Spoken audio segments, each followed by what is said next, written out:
What's going on YouTube? Today we're going to be making a quick install video of the Cali Raised Crossbars along with the Ironman 4x4 awning. I'll give you a quick shot of what that's going to look like right now. So let's get to it. All right, so here is the parts we're going to install. Got the Ironman 4x4 Deltawing. It's a 270-degree awning. The model is XT-71, so it was their entry level 270-degree awning. I picked it up. They had a sale going on for $350. Got me the awning and a 2-wall kit, which we'll show in another video. And then I also picked up some Cali Raised LED crossbars for the OEM roof rack. So we'll go ahead and get those mounted.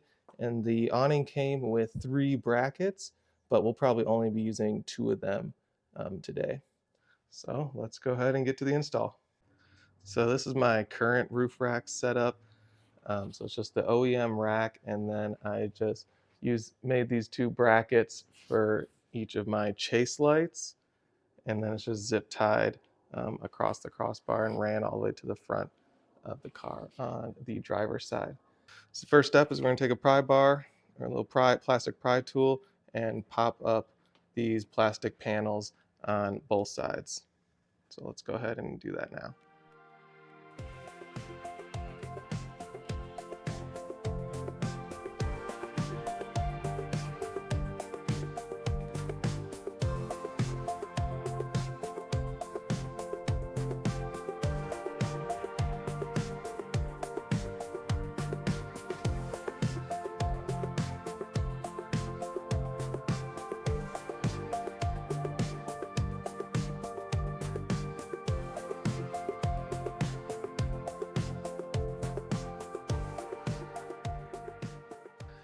So I went ahead and laid down a moving blanket on the roof for the rest of this install, just so I'm not smacking the top of the roof with my ratchet or dropping nuts and bolts on the paint.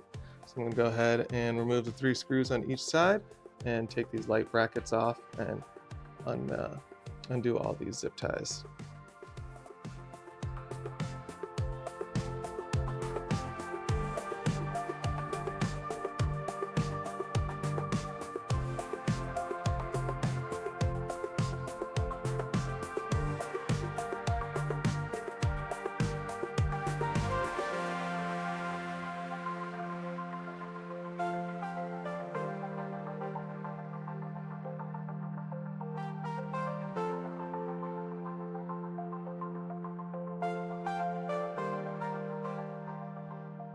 All right, now that I got the old crossbars off and my old lights, we're gonna go ahead and mount everything up to this bracket first. The bracket is pretty close clearance to the roof, so I'm gonna try to do as much bolting um, off the truck, since there's not really gonna be much space to get a wrench in under there once it's on the truck. So I'm gonna put the 2 awning brackets on the drop-in sides, so I can put it onto the bolts here and then drop it onto the other bolts with the bracket sticking off and going up. So I'm going to put the brackets on both these sides and then slide all the other bolts into the rails and get this mounted up. All right, I got 1 bracket mounted up. What I don't like about this kit, and I could easily just go to the hardware store and get some more, they send you short bolts to go into the awning and into the bracket, which will go this way. Then the other bolts they send are just excessively long. I mean, most racks are only going to be a small little piece of metal, so all this extra um, bolt is just kind of unnecessary. They also come with kind of like a little backing washer, so I just put that on the bottom just to take up a little extra space. I had these from my other bracket, and they would be perfect, just carriage bolts. They fit right in the Cali Raised rack, and so I could have just held it with my finger and tightened down from the top. But the problem is they just do not fit through the brackets. So I didn't feel like boring the holes out or getting new bolts. So we'll just mock it up with these. If I really like it, I can always go and improve things down the road. All right, I got the brackets all mounted up. I don't know if it was user error or the bolts were cheap or what, but I snapped 2 of these bolts because it would get about this far down and then lock up on me. I don't know if it's because they're super long and I might have cross-threaded or what, but that was very frustrating. Once it locked up, you couldn't loosen it or tighten it, so I basically just had to impact it till it snapped off.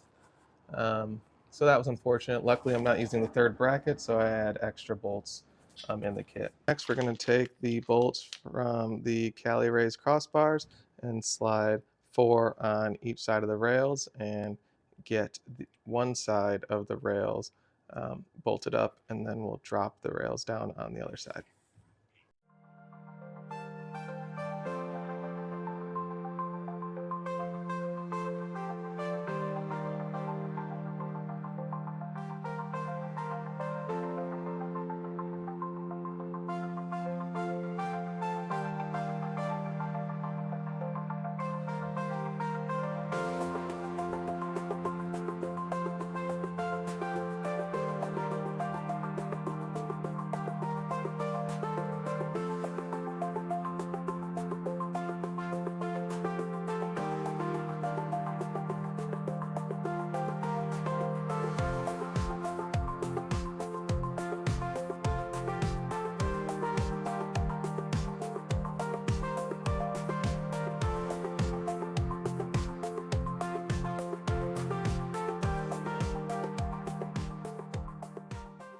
Next step, after you get all your crossbars installed, we're going to go ahead and put in your 4 screws onto your awning,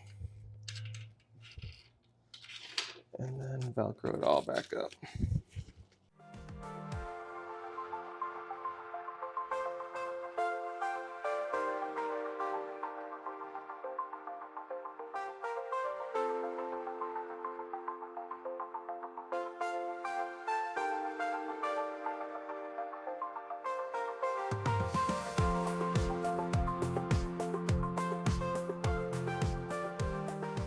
Looks like we have good clearance with the paint, and then the zippers I'm going to put all the way to the back and then tuck one in and then zip the other one on top. So it shouldn't rattle too much and it won't bounce and dangle on the paint at all. Again, I just don't like the super tall bolts that come with them. I'm probably going to swap those out at another time.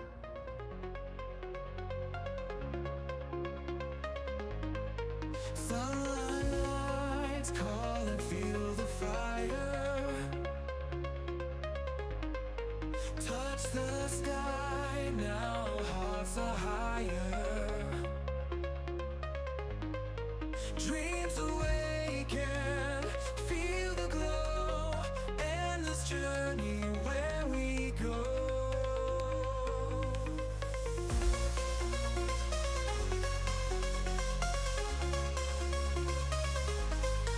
Rising waters, waves of sound. In the moment, lost and found. Echoes calling through the night. Feel the rhythm, take the flight. So we got the awning all set up. Pretty quick and easy once you figure it out. It's going to take me a couple more times to make it more efficient. We got the walls put up on 2 of the sides. The walls were really finicky because they're all Velcro on the inside. So if you want to come over here and take a look. I don't know if you can see, but they just Velcro onto the top all the way across. It would be much nicer if it was just a single zipper across the top when you're putting it together.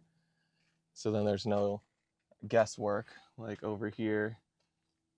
I didn't know if I need to start at the edge or start here, or if there was a zipper, it would just be kind of a plug and play system.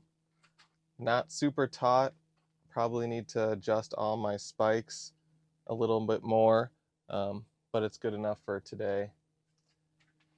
And another thing I don't really like, and something you should be aware of, if you have a different vehicle besides a 4Runner, you can't really use your rear hatch with the awning. Your hatch can only open around that much, so you can get a dog in and out. That's pretty much all I did. But if you have a 4Runner, you can lower the back window and still access all your stuff, which is pretty nice. But if you had a Subaru or something, that would be something to consider if you want to use this awning with your hatch open. I got the 2-wall kit, came with I got a door and a window.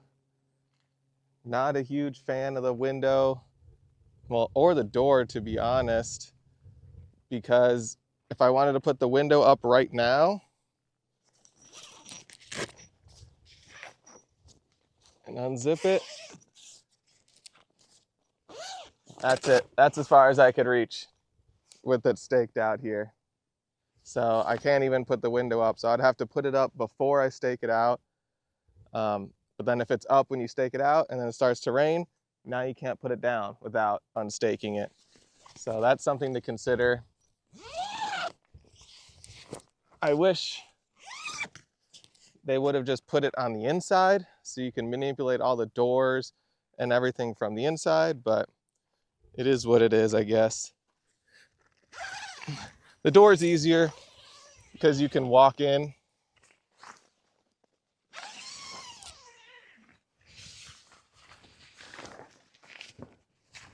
And roll it up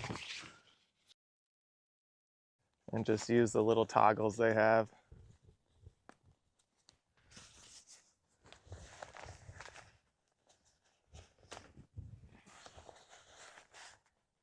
To hold it open, which that's pretty nice. So you have the option. If the sun's not right here, you can leave it open, have more airflow and easy walking in and out.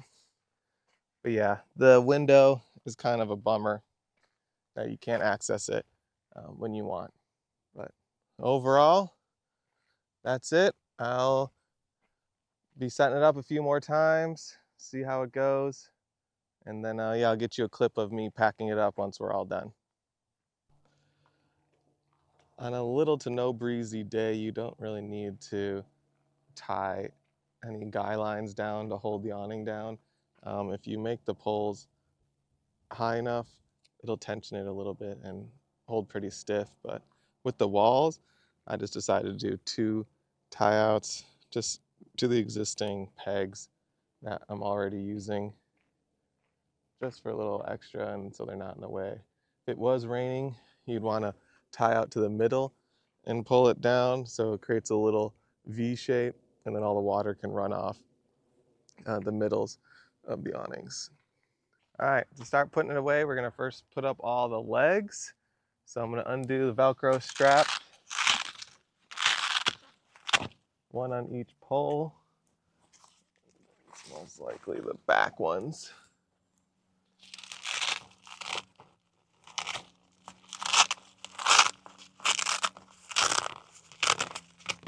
Back ones are double.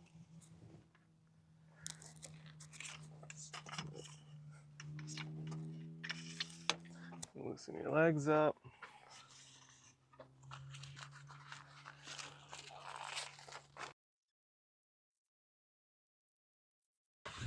And then this one is just a single one, which might be a little hard.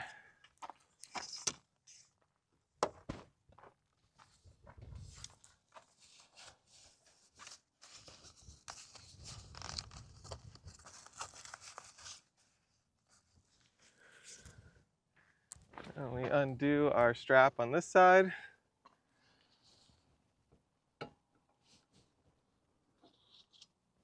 Undo your hook. Do this. Now we're going to bring them all back, making sure to drape the fabric down in the middle.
There we are.